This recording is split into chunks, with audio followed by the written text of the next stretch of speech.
Good morning, children. Today we are going to start our syllabus, Standard 10th English.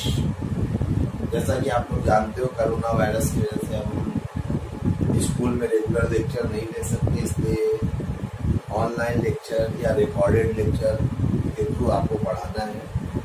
So we are going to start our subject English.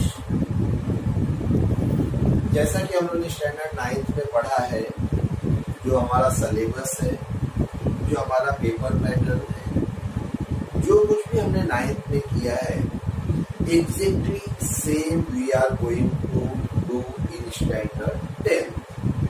But difference is only that कि government ने 25% syllabus को reduce किया है. Reduce कौन से chapter हुए हैं? जो भी चैप्टर है वो यूनिट 4 से है.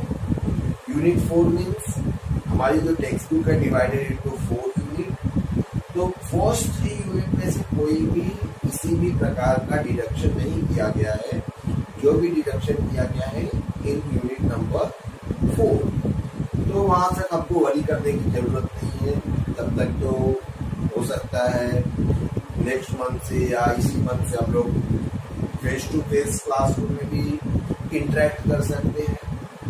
तो हम लोग स्लोली आवर सिलेबस हम लोग स्टार्ट करेंगे, प्रोसीडिंग स्टार्ट करेंगे. तो हम लोग जो करने जा रहे हैं, जो हमारी इंग्लिश का जो सब्जेक्ट है, जो हमारा जो लेसन है, जो हम लोग स्टार्ट करेंगे 1.1 से, जिसका नाम है टीनेजर प्रेयर. Teenager prayer. तो the meaning of prayer we all prayer, कि हम लोग प्रे करते हैं, प्रार्थना करते हैं. Teenagers means what? Teenagers means a person whose age is between 30 to 19 years is called teenager. Means जिसकी उम्र 13 साल से लेकर 19 साल के बीच में होती है, उसको हम लोग बोलते हैं टीनेजर. तो टीनेजर प्रेयर जो हम लोग 9 में स्टार्ट करते थे हमारा लेसन वार्मिंग अप से, यहाँ पे भी सेम है. Warming up, chit chat. You can open your text book page number 2. तो वहां पे आपको मिल जाएगा warming up, chit chat. First is given from group of 5 to 6 and discuss. Give the rating of 1 to 5 to each of the following. यानी आपको rating देना है. Rating देना है मीन्स व्हाट? 1 2 3 4 की फॉलोइंग कंडीशंस में आप किसको कितने मार्क्स दे सकते हो. यहाँ पे देखो क्वेश्चन है अभी, किसके लिए रेटिंग करना है? For what we are going to rate.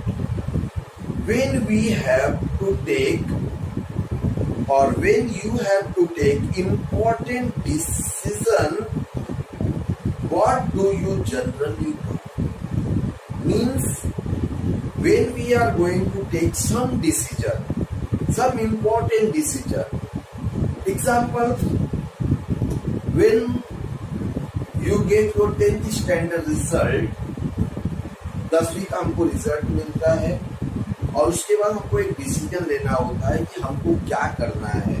Science में जाना है, कॉमर्स में जाना है, आर्ट्स में जाना है. तो जब हम लोग कोई भी इम्पोर्टेंट डिसीजन लेते हैं तो उस समय हम जनरली आमतौर पर क्या करते हैं? पहला है ए, कंसल्ट पेरेंट्स एल्डर्स. कंसल्ट करते हैं. क्या हम अपने पेरेंट्स और एल्डर्स से कंसल्ट करते हैं? अगर नहीं करते हो तो आप 0 मार्क्स दोगे. थोड़ा बहुत करते हो तो 1 दोगे. अगर उनके ऊपर पूरा डिपेंडेंट रहते हो, उनकी राय को इम्पोर्टेंस देते हो, तो हम 5 दे सकते हैं. तो वहां पे आपको अकॉर्डिंगली मार्किंग देनी है, आप दोगे. Contact friends for advice. Same way. आप अपने फ्रेंड को कांटेक्ट करते हो। समटाइम्स होता है कि हम लोग कुछ भी करते हैं तो उससे पहले अपने फ्रेंड से एडवाइस देते हैं कि कौन से कॉलेज में जा रहा है वो, कौन से सब्जेक्ट को ले रहा है, तो उसको रेटिंग देना है। Pray to God for guidance. बहुत से लोग ऐसे होते हैं जो गॉड को प्रे करते हैं। गॉड को प्रे करते हैं फॉर व्हाट? गाइडेंस के लिए। गाइडेंस मीन्स मार्गदर्शन। Think deeply in silence.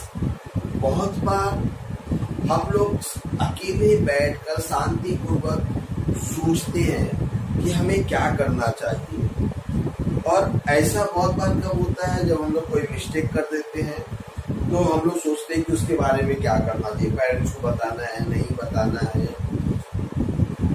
तो think deeply in silence. E is ask your teacher for help, यानी sometimes we ask our teacher for help on certain issues। जैसे कोई चीजें होती हैं जब आप नहीं कर पाते हो, कोई मीनिंग्स होते हैं, कोई क्वेश्चंस के आंसर नहीं मिलते हैं, उस टाइम अगर आपको नहीं आता है तो आप हेल्प के लिए किसको कंसल्ट करते हो? अपने टीचर को। या toss a coin to decide. Toss a coin to decide, यानी हम लोग कॉइन टॉस करते हैं, सिक्का उछालते हैं डिसाइड करने के लिए। जैसे आपने मूवी देखी होगी, शोले देखी होगी, when there is a dilemma. जब डायलामा में होते हैं, डिसाइड नहीं कर पाते हैं, तो किसका सहारा लेते हैं? कॉइन का सहारा लेते हैं कि हेड आया तो ये करना है, टेल आया तो ये करना है। मीन्स क्वेश्चंस एक ही हमारे सामने कि जब हम इम्पोर्टेंट डिसीजन लेते हैं तो हम किससे कितनी मात्रा में या कितना इम्पोर्टेंस किसको देते हैं, उसके हिसाब से आपको मार्किंग करना है। ये मार्किंग आपको टेक्स्ट बुक में करनी है। Now come to the second. In poetry very often there are lines in which the poet seems to talk directly to an absent person, an abstract idea or things object. We have seen कि poem में अक्सर ऐसा होता है, poet अक्सर ऐसी चीजों से बात करता है जो absent होता है, जो वहां पे नहीं होता है, या abstract idea। Abstract means what? The things we can only feel, we cannot touch it, we cannot see it, we can only feel। तो ऐसी चीजों से बात करता है जिसको हम सिर्फ फील कर सकते हैं, ऐसी वस्तुओं से बात करता है जो वहां पे नहीं होता है। Such a tactics device used by the poet is the figure of speech apostrophe। और जो ये टैक्टिस होती है, जो पोएट इस तरह की टैक्टिस को यूज करता है, इस तरह की टैक्टिस को हम लोग बोलते हैं एपोस्ट्रॉफी, जो कि एक फिगर ऑफ स्पीच है। हमने बहुत सी figure of speech standard 9th में पढ़ी थी, जहां पे हमने सिमिली पढ़ा था, मेटाफर पढ़ा था, हाइपरबोली, पर्सोनिफिकेशन पढ़ा था। तो जब अब्सेंट से बात किया जाता है, जो वहां पे प्रेजेंट नहीं होता, तो उसको हम लोग एपोस्ट्रॉफी बोलते हैं। फॉर एग्जाम्पल, नीचे एग्जाम्पल्स दिया गया है जो कि बहुत ही पॉपुलर है, हम सबने लाइंस पढ़ी है। ट्विंकल ट्विंकल लिटिल स्टार, आगे लाइन कंप्लीट करने के लिए दिया गया है। Can anyone complete the line? Yes. Twinkle twinkle little star, how I wonder what you are, up above the world so high like a diamond in the sky। नीचे और एक एग्जांपल है, death where is the sting. यहां पे भी obstruct things है। नीचे और एग्जांपल्स है जो हमें कंप्लीट करना है। ए है ओ लाइफ हाउ, आगे का लाइन आपको कंप्लीट करना, आप लिख सकते हो how beautiful you are, how mysterious you are, dear God please help me be humble and kind। यानी वहां पे भी लाइन करोगे, गॉड से बात कर रहा है, यानी गॉड से हम जब प्रे करते हैं, बात करते हैं, तो हम सिर्फ गॉड को क्या करते हैं, फील करते हैं, यानी वो भी गॉड क्या होता है, अब्सेंट होता है, but we only think that कि God is present in front of us. ऐसे ही और दिए गए हैं जिसको आप करोगे, और ये सब सारी चीजें आपको टेक्स्ट बुक में करनी है। Now come to the page number 3। A teenager's prayer. I have already told you the meaning of teenagers, the age between 13 to 19 years. Age between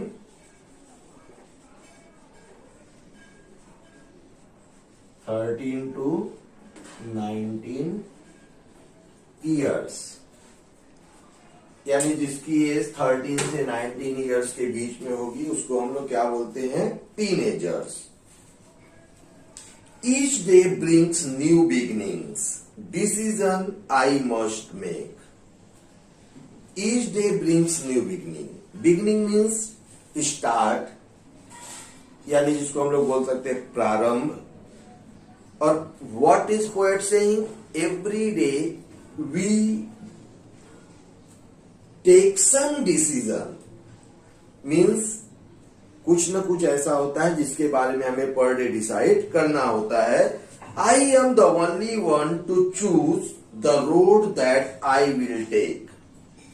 और उसको डिसाइड करने के लिए, उस पर डिसीजन लेने के लिए कौन होता है, हम होते हैं। The road that I will take, यहां पे रोड जो है that is not the common road. Road means success, जो लाइफ ऑफ सक्सेस है उसको रोड ऑफ लाइफ से कंपेयर किया गया है। तो जो रोड है, जो हम लोग रोड सेलेक्ट करेंगे, वह किससे है, सक्सेस से है।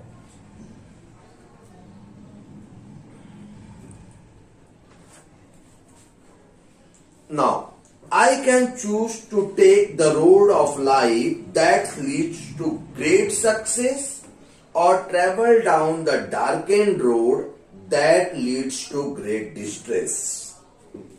जो हम लोग रोड्स चुनेंगे या जो डिसीजन हम लेंगे अपने लाइफ के बारे में, या तो हमें वो क्या देगा, ग्रेट सक्सेस देगा, या तो हमें वह रोड, हमारा डिसीजन गलत हो सकता है जो हमारे लिए क्या हो सकता है, डार्केंड हो सकता है, हमें कष्ट दे सकता है, दुख दे सकता है, और जिसके कारण हमें डिस्ट्रेस, ग्रेट पेन या वरी हो सकती है, चिंता हो सकती है। लेकिन इन सारी चीजों के लिए पोएट किसको रिस्पॉन्सिबल बता रहा है, खुद को बता रहा है, because he is only a person to make a decision about his life. तो जो डिसीजन लेगा, अगर उसको सक्सेस मिलेगी तो भी credit goes to the person, और उसको अगर डिस्ट्रेस मिलता है तो भी उस क्रेडिट उसको जाता है। देयरफॉर थर्ड पैराग्राफ से पोएट, जो पोएट है वो किसको प्रे कर रहा है, गॉड से प्रे कर रहा है। हमारा जैसा टॉपिक है teenagers prayer. So in third paragraph, Please open up my eyes, dear Lord, that I might clearly see. Third paragraph में he is seek to take advice from the God, therefore he pray the God कि जो God है क्या बोलता है, please open up my eyes dear Lord. Dear Lord means God, that I might clearly see, कि मैं साफ साफ देख सकूं।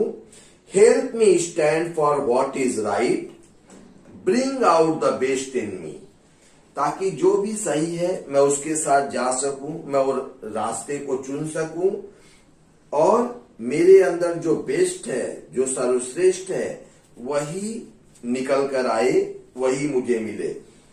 Fourth paragraph again, help Lord to just say no when temptation comes my way। और फोर्थ पैराग्राफ में बोलता है लॉर्ड से रिक्वेस्ट करता है, प्रे करता है कि मैं ना कह सकूं किसे, जब मेरे अंदर टेम्पटेशन आए। Temptation means a strong wish to do something bad और रॉन्ग। जब हमारे मन में कड़ी इच्छा होती है कि हम कुछ बुरा करें या गलत करें, ऐसे समय में मैं अपने मन को ना कह सकूं, मना कर सकूं। That I might keep my body clean and fit for life each day. और जिसके कारण मेरी बॉडी क्या रहेगी? क्लीन रहेगी, यानी मेरे विचार क्लीन रहेंगे, और जिसके कारण मैं अपने लाइफ में क्या रहूंगा? फिट रहूंगा। And the last paragraph, when my teenage years are over, I know that I will see that life is lived its very best with you walking next to me। यहां पे poet बोलता है कि जब मेरा teen age over हो जाएगा, खत्म हो जाएगा, मीन्स जब मैं 19 ईयर से बड़ा हो जाऊंगा, तब मैं देख सकूंगा कि जो मैंने वे चुना था, जो रोड ऑफ लाइफ चुना था, वह सही था, और मैं जो लाइफ अभी जी रहा हूं बेस्ट है। और किसके गाइडेंस में? In the guidance of God. So there is all about the poem. Margin question I will send the notes, जिसको आप लोग लिखोगे। सबसे पहले आप लोग मीनिंग्स लिखोगे, जो मार्जिन में मीनिंग दिया हुआ है। उसके बाद वहां के क्वेश्चन आंसर को मैं सेंड करूंगा, उसको आप लोग लिख लेना। Now come to the page number 4, English workshop. वहां पे एक्टिविटी दिया गया। First, choose the correct alternative and complete the given sentence. वहां पे दो ऑप्शन दिया गया है। First, A, according to the poet are brought by each new day. New beginning, new ending, ending कहीं पे नहीं है, सब बिगनिंग है, तो new beginning.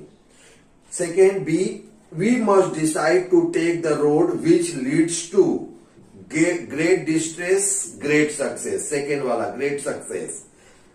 The poet prays to the Lord to help him stand for what is right. The poet wants to see that his teenage years have been the best years of his life। इसको भी आप text book में करोगे। Second जो है, find and write pairs of rhyming words from the poem. Rhyming words हमको पता है कैसे ढूंढना है। ईच स्टांजा के लास्ट वर्ड देखोगे। जैसे फर्स्ट स्टांजा में सेकेंड और फोर्थ लाइन एक दूसरे से राइम है, make take. Second, success distress. Third में see me. Fourth stanza way day, and fifth stanza again see me. तो उसको आप लिखोगे। Now third, rhyme scheme of the poem. Rhyme scheme हमने 9th में सीखा। ये भी राइम स्कीम देखते हैं हम लोग। राइम स्कीम में हम what we give, A B C D जैसा रहेगा। अगर वर्ड्स राइमिंग आ जाते हैं तो हम उसको सेम लेटर देते हैं। जैसे बिगनिंग को ए देंगे, सेकेंड लाइन मेक बी देंगे, थर्ड लाइन चूज उसको हम लोग सी देंगे, but fourth line is rhyme with the second line, तो हम उसको अगेन बी देंगे। तो फर्स्ट स्टांजा का जो राइम स्कीम क्या हो जाएगा? A B C B. Second stanza life को ए देंगे वापस, success B, road C, distress second line से राइम है, तो A B C B. Same we will get third, fourth and fifth stanza. Therefore the poet used same rhyme scheme in all the stanza, and the option is third, A B C B। Now the fourth match करना है, या column A में poems की lines है और column B में उसका figure of speech हमको डिसाइड करना है। तो फर्स्ट है, decision I must make. Inversion है, इन्वर्जन मतलब लाइन करेक्ट ऑर्डर में नहीं है। वहां पे अगर करेक्ट ऑर्डर देखेंगे तो होना चाहिए था आई मस्ट मेक डिसीजंस। तो वो ऐसी जब लाइंस होती है तो हम लोग उसको बोलते हैं inversion. Please open up my eyes dear Lord, ये क्या है, एपोस्ट्रॉफी, बिकॉज वहां पे लॉर्ड जो है वो अब्सेंट है। Travel down the darkened road, third में साउंड डी रिपीटेड है, इसलिए वह राइम स्कीम क्या है, एलिट्रेशन है। And fourth, I can choose to take the road of life, इसमें कौन सा है, मेटाफर है, because road of success compare to road of life.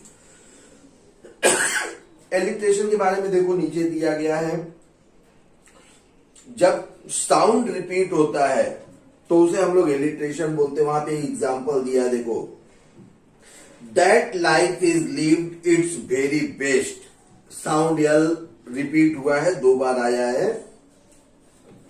Now next हम लोग 7th एक्टिविटी करेंगे, जो कि 7th appreciation of the poem, जिसमें title, poet, rhyme scheme, favourite line, ये सारी चीजें मैं आपको सेंड करूंगा जो आप वहां पे लिखोगे। तो इसमें पहले 8 पॉइंट्स को हम कवर करते थे, बट न्यू पैटर्न में हम लोग सिर्फ 5 पॉइंट्स को कवर करते हैं।